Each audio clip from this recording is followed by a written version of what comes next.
My name is Jordan, and at 34 years old, I learned the hard truth about where I stood in my family.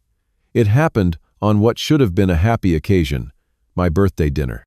Instead of celebration, I watched in stunned silence as my parents announced they had bought my younger sister a house, a whole house.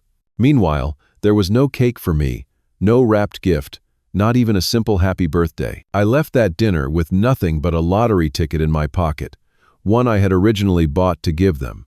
That small piece of paper would end up changing everything in ways none of us could have imagined. Before I get into the full story, let me know where you're watching from in the comments, and be sure to hit that like and subscribe button. Trust me, you'll want to stick around for how this all turns out. Growing up in Columbus, Ohio, I was part of what looked like a typical middle-class family from the outside. My father, Richard, worked as an engineering manager at a manufacturing firm, while my mother, Susan, built a respectable career as a hospital administrator. My sister, Madeline, came along 3 years after me, and that's when I first began noticing the subtle shift in my family dynamics. By the time I turned 8, the signs were becoming impossible to ignore.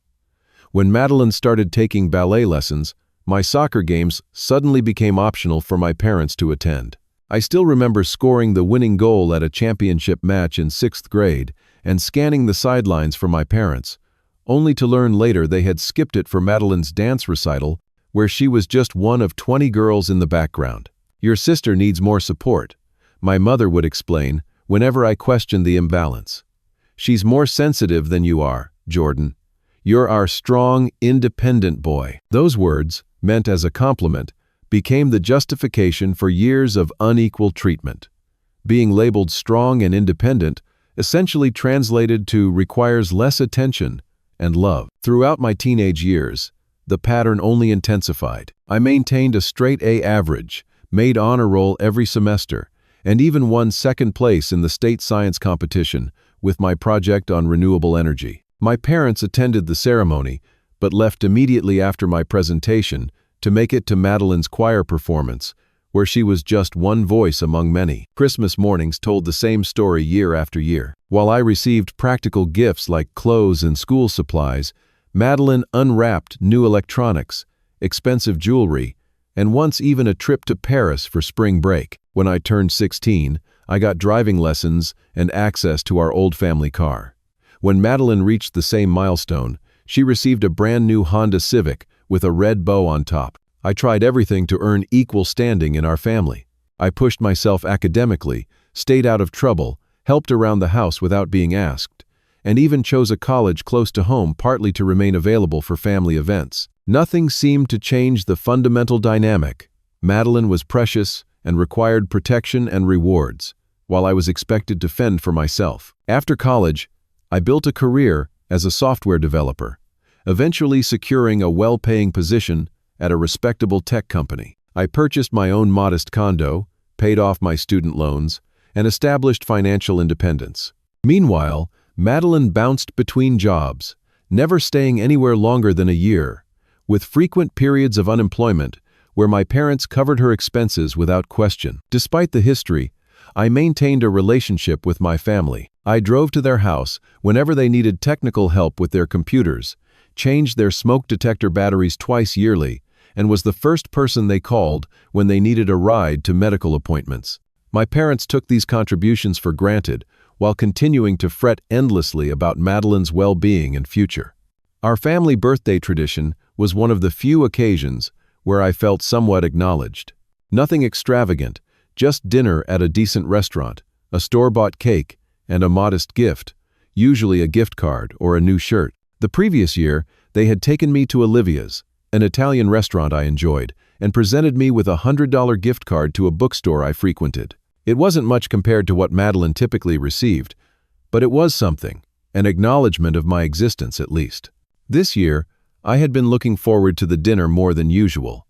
Work had been stressful, and I hadn't taken much time for personal celebration.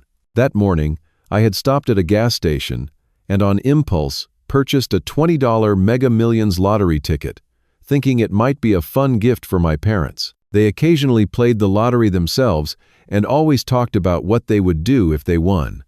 It seemed like a thoughtful, if small, present to bring along. I spent more time than usual getting ready for my birthday dinner. After a quick shower, I put on the new blue button-down shirt I had purchased specifically for the occasion and my best pair of jeans. I even polished my shoes, something I rarely bothered with. Looking in the mirror, I felt good about the evening ahead. Before leaving my apartment, I tucked the lottery ticket into my wallet, imagining the small moment of joy it might bring when I handed it to my parents later. The drive to my parents' suburban home took 30 minutes. As I pulled into their driveway, I noticed more cars than usual. My sister's red Audi was there, of course, but so were the vehicles belonging to my Aunt Patricia and Uncle Robert. This was unexpected, as my birthday dinners were typically just the four of us. Perhaps they were making a bigger deal of my 34th birthday than I had anticipated? The thought brought a smile to my face. When I rang the doorbell, my mother answered immediately, her face flushed with excitement. "Jordan, you're here. Come in, come in. Everyone's already in the dining room." She hurried me through the foyer without the usual birthday hug or greeting. The dining room was decorated beautifully with fresh flowers and their best china, touches usually reserved for Thanksgiving or Christmas. My father and uncle were engaged in animated conversation near the window, while my aunt helped carry dishes from the kitchen. Madeline sat at the table, practically bouncing with excitement, checking her phone repeatedly. "Hey, everyone," I said, waiting for the chorus of birthday wishes that never came. My father glanced up. "Jordan, good, you're on time. Have a seat, we're about to start dinner." No mention of my birthday. No card waiting at my place setting. I took my usual chair, confusion replacing my earlier optimism. Throughout the appetizer course, the conversation swirled around me, focused primarily on Madeline's recent job interview at a marketing firm. I contributed little, waiting for someone to acknowledge the actual occasion for the gathering. My mother had prepared my favorite meal, beef stroganoff, which gave me momentary hope that they hadn't completely forgotten. Midway through the main course, my father tapped his glass with a spoon, calling for attention. "We have a very special announcement tonight," he began, his face breaking into a rare, broad smile. "Susan and I have been planning something big for quite some time, and today we're finally ready to share the news." My mother reached over to squeeze Madeline's hand as she continued.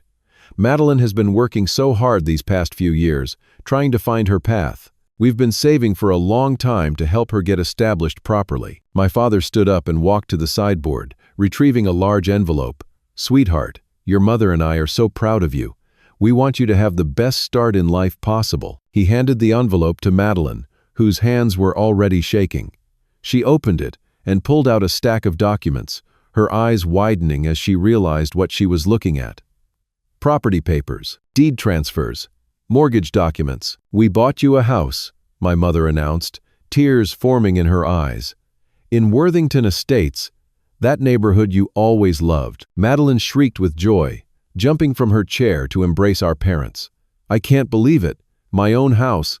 Are you serious?" My father nodded proudly. 4 bedrooms, 3 bathrooms, just under $450,000. We put down nearly half, and the monthly payments should be manageable even with your new salary. There's a beautiful kitchen with granite countertops, hardwood floors throughout the main level, and a fenced backyard for when you eventually decide to get that dog you've always wanted. My aunt and uncle crowded around to look at the photos Madeline was now pulling from the envelope. My mother wiped tears from her eyes as she described the master bedroom with its walk-in closet and ensuite bathroom. I sat frozen in place, the half-eaten food on my plate forgotten.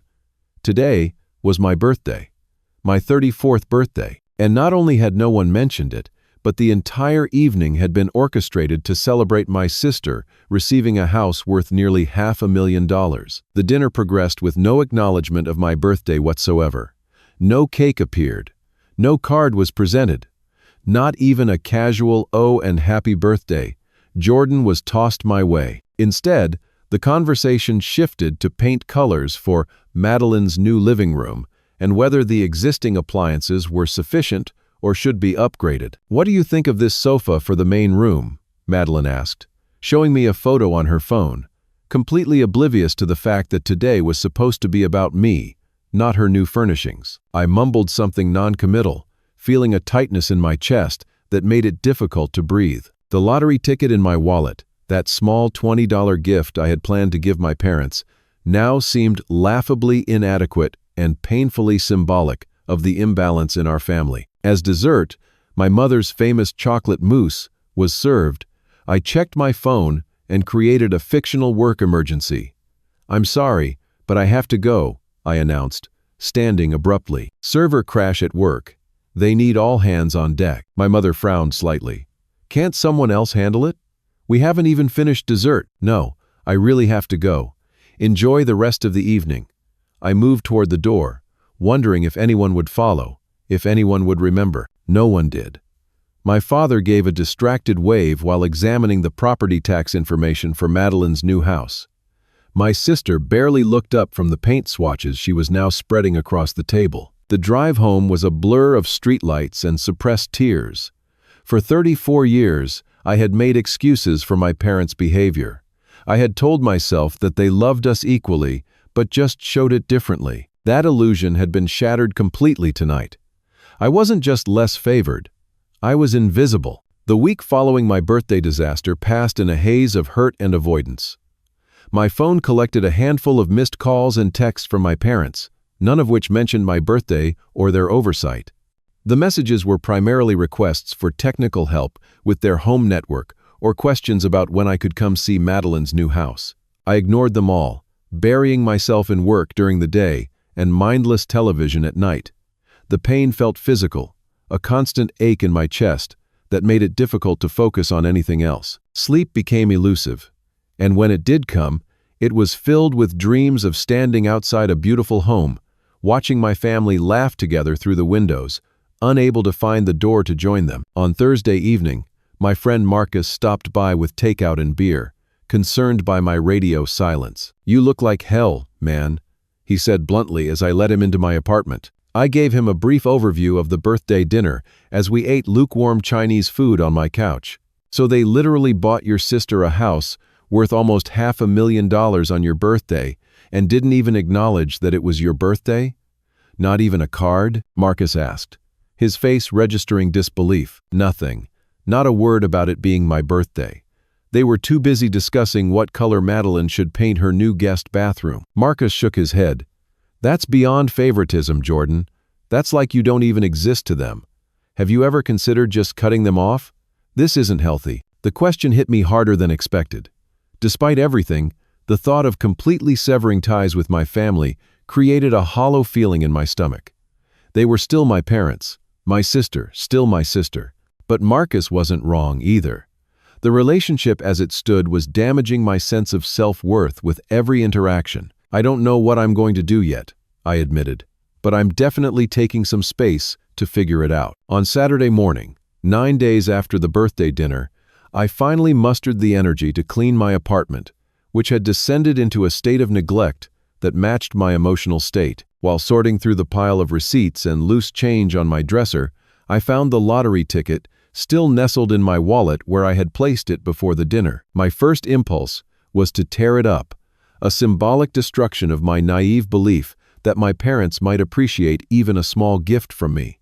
Instead, I tossed it onto my desk and continued cleaning. Later that evening, while waiting for a pizza delivery, I remembered the ticket and decided on a whim to check the numbers online.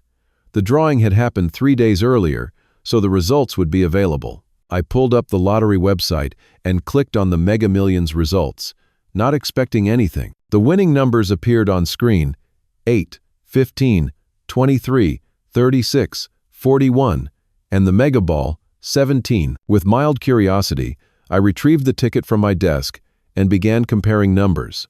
8, matched. 15, matched. 23, matched. A slight increase in my heart rate as I continued. 36, matched. 41, matched. The Mega Ball, 17, matched. I stared at the screen, then back at the ticket, convinced I must be making a mistake. I checked again, more carefully this time. All 6 numbers matched. According to the website, the jackpot had been $37.5 million. "This isn't real," I whispered to my empty apartment. "This can't be happening." I checked a third time, entering each number individually into a search engine to confirm the results from multiple sources. Every site showed the same winning numbers, all matching my ticket. My hands were shaking so badly I could barely hold my phone as I called the State Lottery Commission's verification hotline.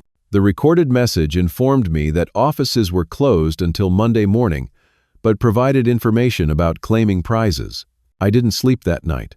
Instead, I researched everything about claiming lottery winnings, tax implications, and financial planning for sudden wealth. By morning, I had a notebook filled with information and a list of professionals to contact. Monday morning, I called in sick to work for the first time in 3 years and drove to the state lottery headquarters with the ticket secured in a sealed envelope inside my jacket pocket. The building was smaller than I'd imagined, an unassuming office with a modest sign identifying it as the Lottery Commission. Inside, I approached the reception desk and quietly mentioned I needed to verify a ticket.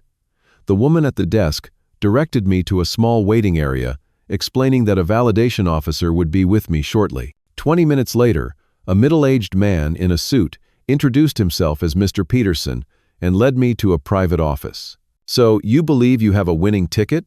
he asked, his tone professional but warm. "Yes," I replied, removing the sealed envelope with trembling fingers. "For the Mega Millions drawing last Wednesday." Mr. Peterson took the ticket, examined it carefully under a special light, and entered the information into his computer. He looked up at me, his expression shifting from professional to genuinely excited. "Congratulations, Mr. Foster. This is indeed the winning ticket for last week's $37.5 million jackpot.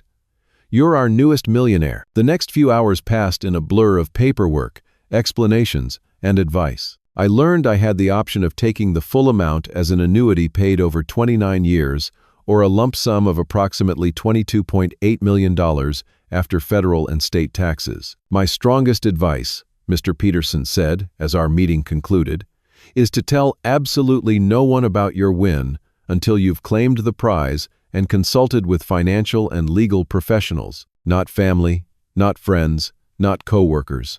Lottery winners often find themselves surrounded by people looking for handouts once the news breaks." I nodded, already knowing I wouldn't be telling my family anytime soon. The irony wasn't lost on me that the ticket I had intended as a small gift for my parents would have made them millionaires had I given it to them. Instead, it was now transforming my life in ways I could barely comprehend. Over the next 2 weeks, I assembled a team of professionals, a financial advisor specializing in sudden wealth, an estate planning attorney, a tax specialist, and a certified public accountant. Together, we created a comprehensive plan for managing my newfound fortune. I chose the lump sum option, setting up a series of trusts for tax efficiency and long-term wealth preservation. I allocated funds for immediate needs, investments, charitable giving, and a never-touch emergency fund that would ensure I would never be financially vulnerable again. Throughout this process, I continued ignoring my family's increasingly frequent messages. Madeline had sent several texts about helping her move into the new house, while my mother left voicemails about Sunday dinner. None mentioned my birthday or showed any awareness of why I might be distant. As I signed the final documents to claim my prize, a thought occurred to me. The family that had never seen me would soon be unable to look away. The question was, what would I do when they finally noticed I existed? The morning after the Lottery Commission issued their press release announcing a new jackpot winner, I submitted my resignation letter to Technic Solutions, where I had worked for the past 6 years. My boss, Derek, a notoriously difficult manager who had denied my last 2 promotion requests despite consistently positive performance reviews, seemed shocked by my sudden decision. "You can't just leave, Jordan. We're in the middle of the Westfield project, and your lead developer," he protested, leaning forward across his desk. "Actually, I can. My employment contract requires 2 weeks' notice, which I'm providing. Today is Monday, May 15th. My last day will be Friday, May 26th. Is this about money? Because if Anderson Technologies is poaching you, I might be able to match their offer," Derek said, his tone shifting from authoritative to concerned. I smiled, feeling a newfound confidence. "It's not about money, Derek. It's about respect and recognizing value.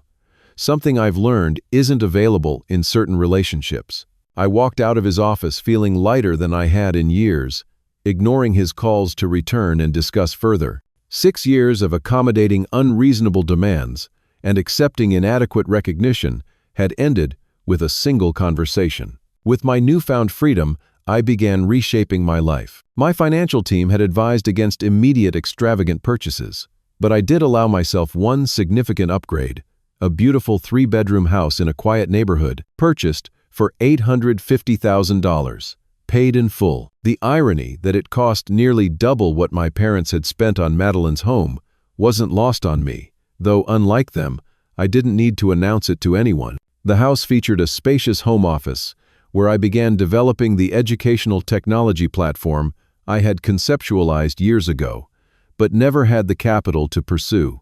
I formed a small company, hired 3 talented developers who had always been undervalued at Technics, and began building software designed to make quality education more accessible to underprivileged communities. My personal life expanded as well. Freed from 60-hour work weeks, I joined a rock climbing gym, took cooking classes, and began volunteering at a local youth center teaching computer skills. I formed new friendships with people who knew nothing about my family history or newly acquired wealth, people who seemed to enjoy my company simply for who I was. 3 weeks after claiming my winnings, the story hit local media.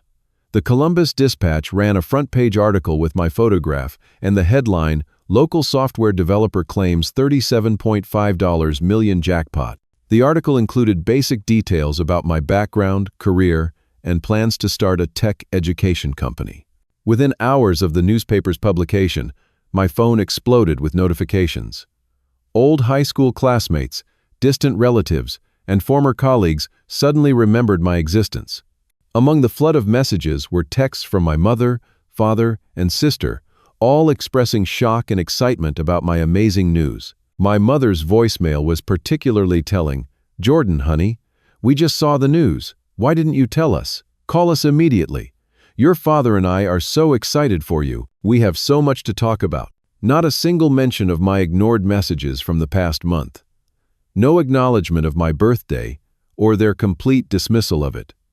Just sudden, intense interest now that I had something they might want. For 3 days, I let their messages accumulate without responding. On the 4th day, my mother sent a text inviting me to dinner that weekend. Just a casual family dinner to catch up. "It's been too long since we've all been together." After consulting with Marcus and my therapist, Dr. Winters, whom I had started seeing to help process both my family dynamics and the psychological impact of sudden wealth, I decided to accept the invitation, not out of obligation, but as an opportunity to observe their behavior with my eyes fully open. That Sunday, I arrived at my parents' house exactly on time, driving my same reliable sedan. I had intentionally dressed casually in jeans and a simple shirt, nothing that would signal my changed financial status. The reception I received was unlike anything I had experienced in that house before.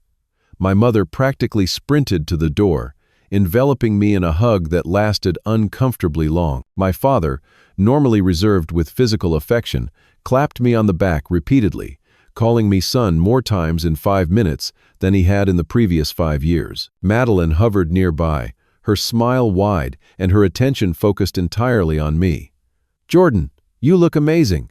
I've missed you so much." The dining room table was set elaborately with their best china and crystal glasses.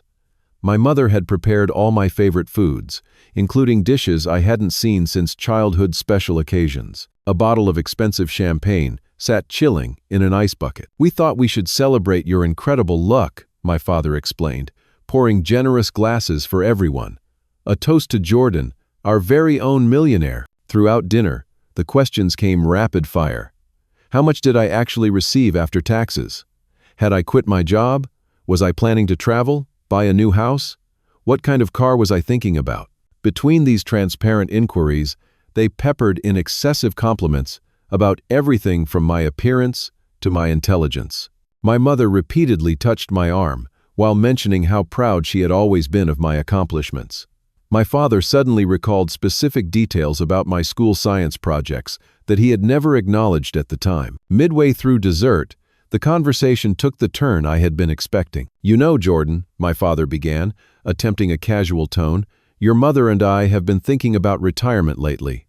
The financial advisor we consulted said we should have started planning much earlier." My mother nodded earnestly.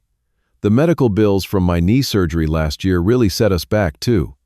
Insurance covered some, but we had to dip into our savings." I maintained a neutral expression, taking a slow sip of water. "That must be concerning." "And Jordan," Madeline interjected, "the house is absolutely perfect, but it needs some work. The kitchen appliances are outdated, and I was thinking about converting the basement into a home office." The contractor estimates came in much higher than I expected. I replied noncommittally. "Renovations can be expensive." The rest of the evening continued in this vein, with increasingly less subtle hints about their financial concerns and my newfound ability to address them. Not once did anyone mention my birthday or the fact that I had been completely ignored during what should have been my celebration. As I drove home, a complex mixture of emotions swirled within me. There was anger, certainly, at their transparent attempts to access my money. Hurt remained from their lifelong pattern of overlooking me. But there was also a strange sense of power in having witnessed their performance with clear eyes, unmarred by my previous desperation for their approval. That night, I called Dr. Winters and scheduled an emergency session for the following day. I needed to process what had happened and decide how to move forward. The lottery winning had changed the external dynamics of my family relationship, but the fundamental issues remained unchanged. If anything, the money had simply made their conditional regard more obvious. As I fell asleep, I made a decision. It was time for an honest conversation, one where all the unspoken truths of our family would finally be acknowledged. Whether our relationship survived, that conversation remained to be seen, but continuing the pretense was no longer an option I could live with. After careful consideration and several therapy sessions, I arranged what I mentally termed the reckoning 2 weeks after our uncomfortable family dinner. I reserved a private dining room at Lakeside Restaurant, an upscale but neutral location where we wouldn't be overheard by other diners. The setting was important. I decided that any confrontation should occur on neutral ground rather than in my parents' home, where old patterns might automatically reassert themselves. Dr. Winters and I had spent hours preparing for this conversation. Remember, she had advised during our last session, your goal isn't to punish them or extract an apology. It's to speak your truth and establish boundaries going forward. I arrived 30 minutes early to center myself, reviewing the notes I had made but ultimately deciding to speak from the heart rather than follow a script. My family arrived together, my mother looking nervous, my father uncomfortable in a suit he rarely wore, and Madeline oscillating between excitement and anxiety. After we ordered drinks and appetizers, an awkward silence fell over the table. My mother attempted small talk about the restaurant's decor, while my father cleared his throat repeatedly without speaking. Madeline checked her phone, then quickly put it away when she caught my eye. "I imagine you're wondering why I arranged this dinner," I finally said, my voice calmer than I expected. "We're just happy to see you, honey," my mother replied quickly. "You've been so busy lately." I took a deep breath. "I want to talk about something important, something we've never discussed openly as a family." My father shifted uncomfortably. "If this is about financial assistance, Jordan, we understand you might want to set up something formal with lawyers involved. That's completely reasonable." "This isn't about money," I said firmly. "At least, not directly.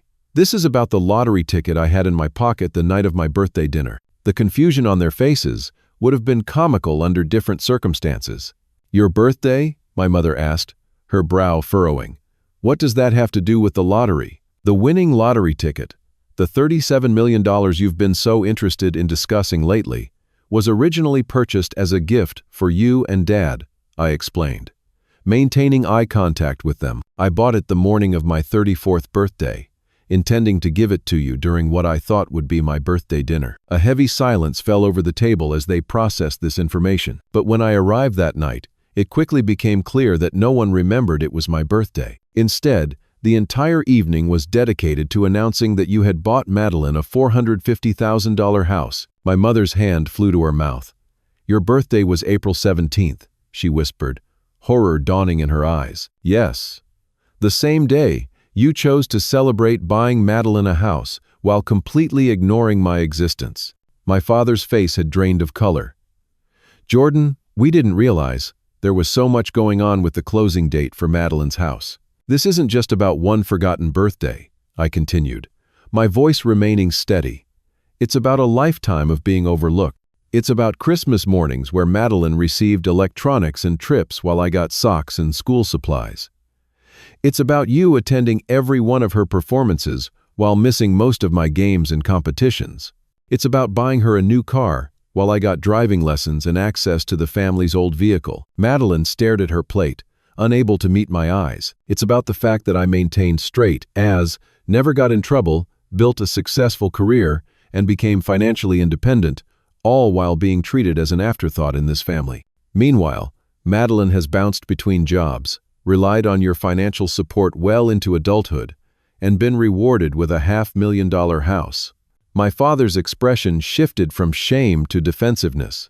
"Now wait just a minute. We've always been proud of you, Jordan. You never needed our help because you were always capable and independent." "Being capable doesn't mean I didn't want your recognition or support," I replied.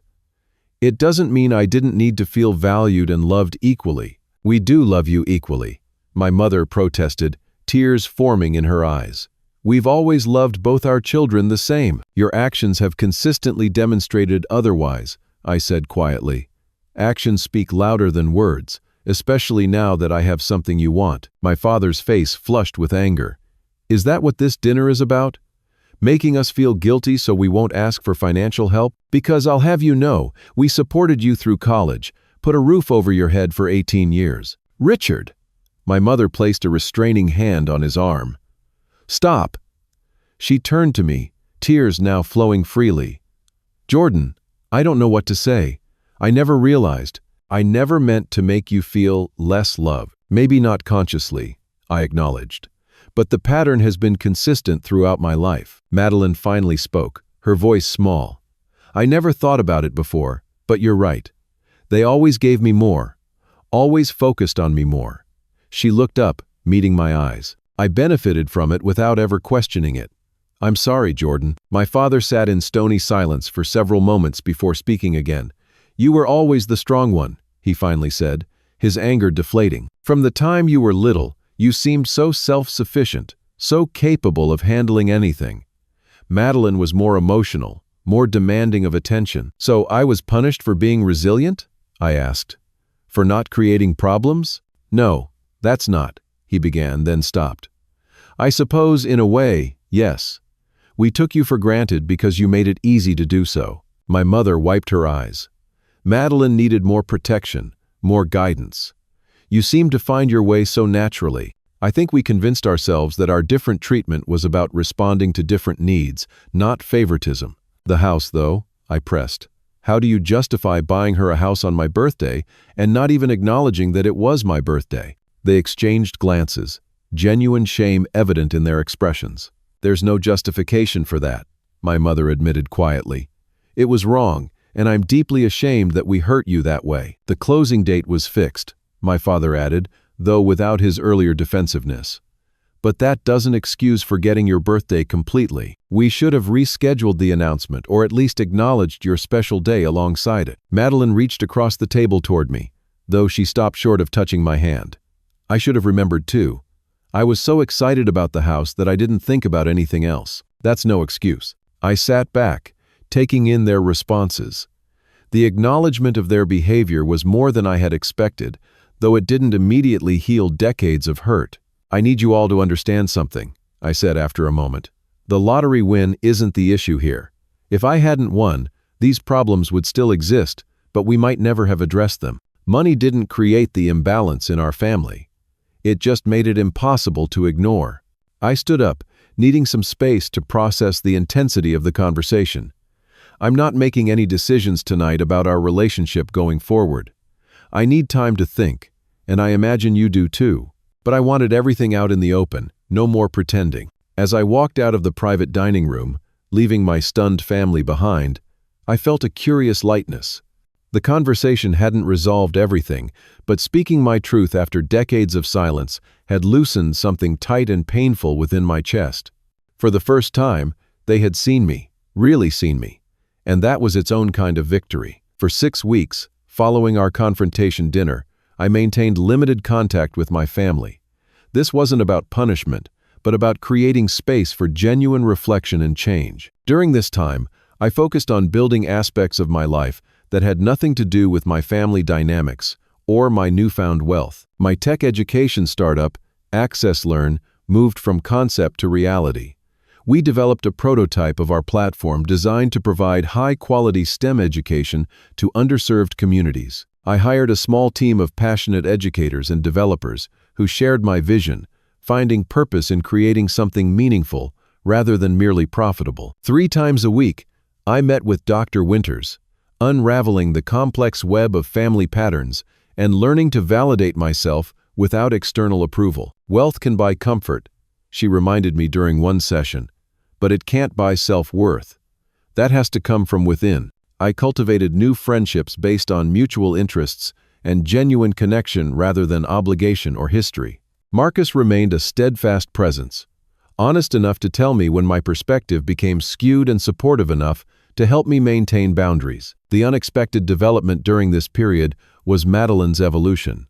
4 weeks after our confrontation, she appeared unannounced at my office, asking the receptionist if she could speak with me. When I came to the lobby, she stood awkwardly clutching her purse, looking smaller and less confident than I had ever seen her. "Do you have time for coffee?" she asked hesitantly.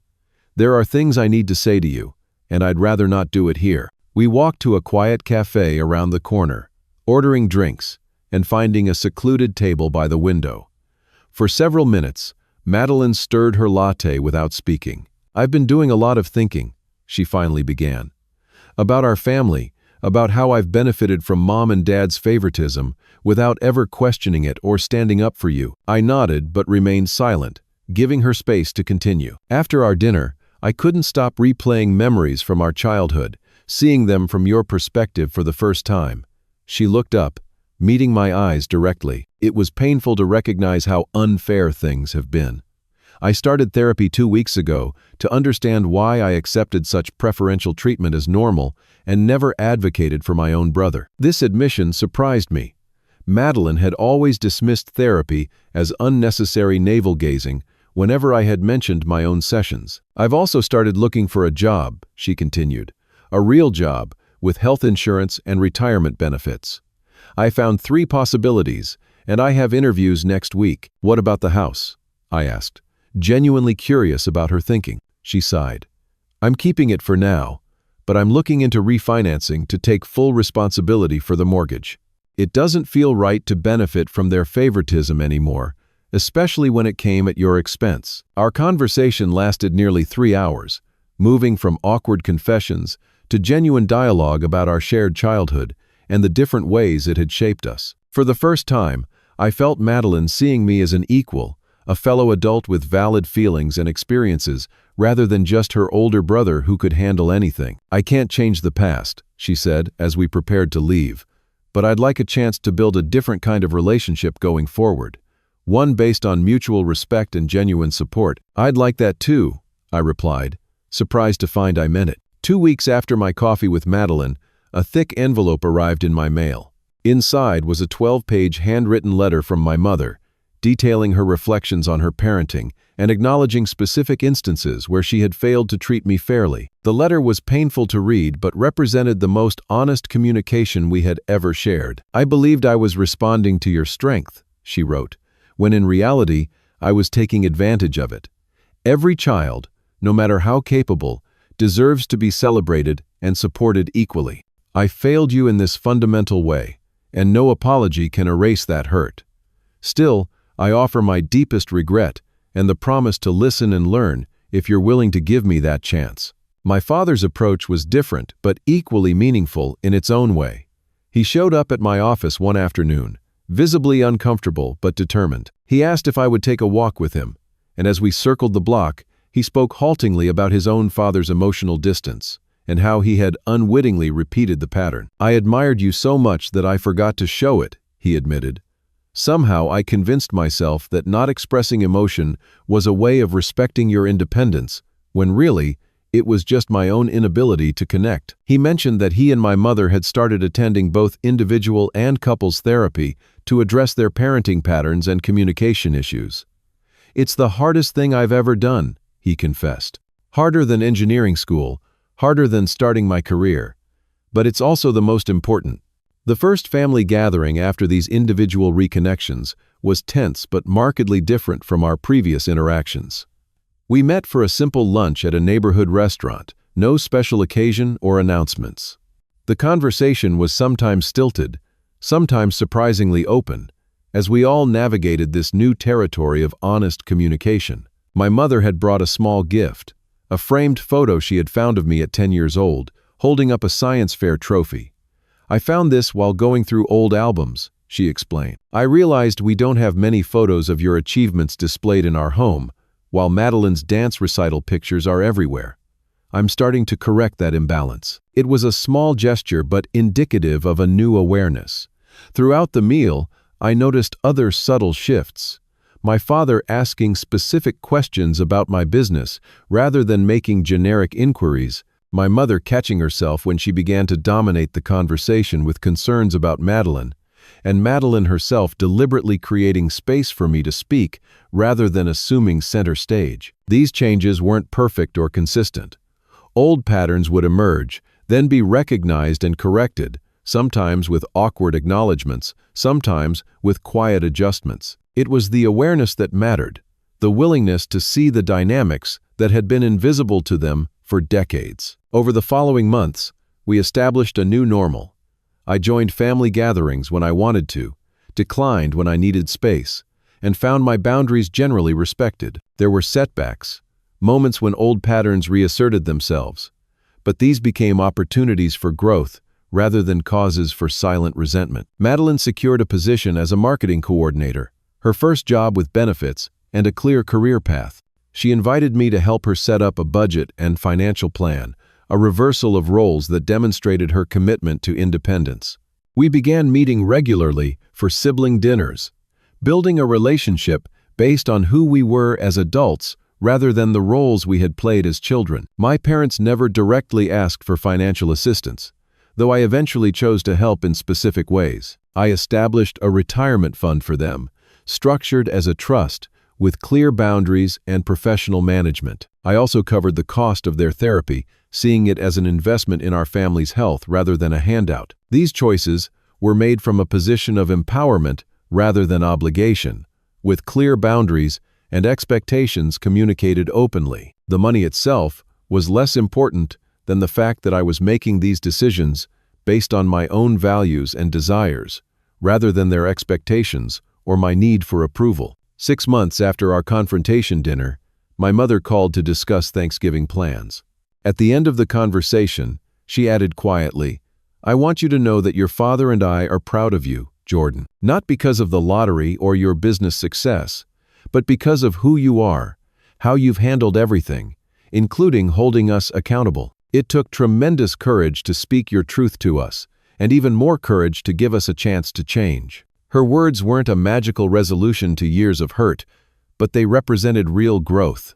For perhaps the first time, she was seeing me clearly, not as the strong, independent child who needed less love, but as a full person deserving of recognition and respect. 1 year after the birthday dinner that changed everything, I found myself reflecting on the extraordinary journey I had experienced. The lottery winning, while life-changing in material ways, had ultimately been most valuable as a catalyst for deeper transformation. The process of healing began with pain, as most meaningful growth does. In those first raw weeks after the forgotten birthday and subsequent lottery win, I had cycled through anger, resentment, and vindictive fantasies. I imagined confronting my family with their failures, pictured their regret when they realized what they had lost through their negligence. But as time passed and I worked through these emotions with Dr. Winters, something unexpected emerged from beneath the hurt, a sense of freedom. Financial independence had created the space for emotional independence,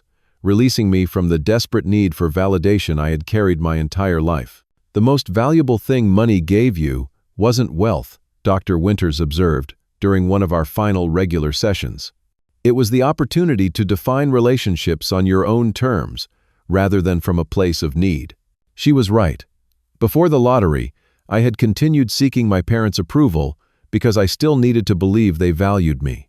The financial windfall and subsequent confrontation had broken that pattern, forcing all of us to see the reality of our family dynamic clearly. My healing journey wasn't about forgetting the past or pretending the hurt hadn't happened.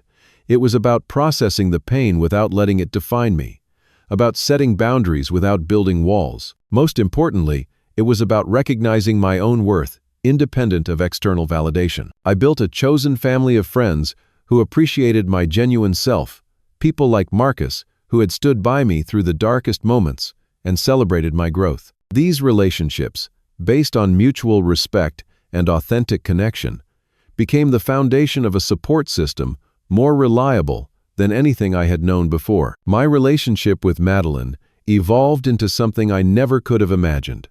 Our monthly sibling dinners became a space for honest conversation and genuine support. She successfully refinanced the house, taking full responsibility for the mortgage payments with her new stable job. More significantly, she developed greater self-awareness about how she had benefited from our parents' favoritism and actively worked to create more balance in our family interactions. During one of our dinners, she admitted, "I sometimes feel guilty about the house, knowing it came at your expense in so many ways." "The house itself isn't the issue," I assured her.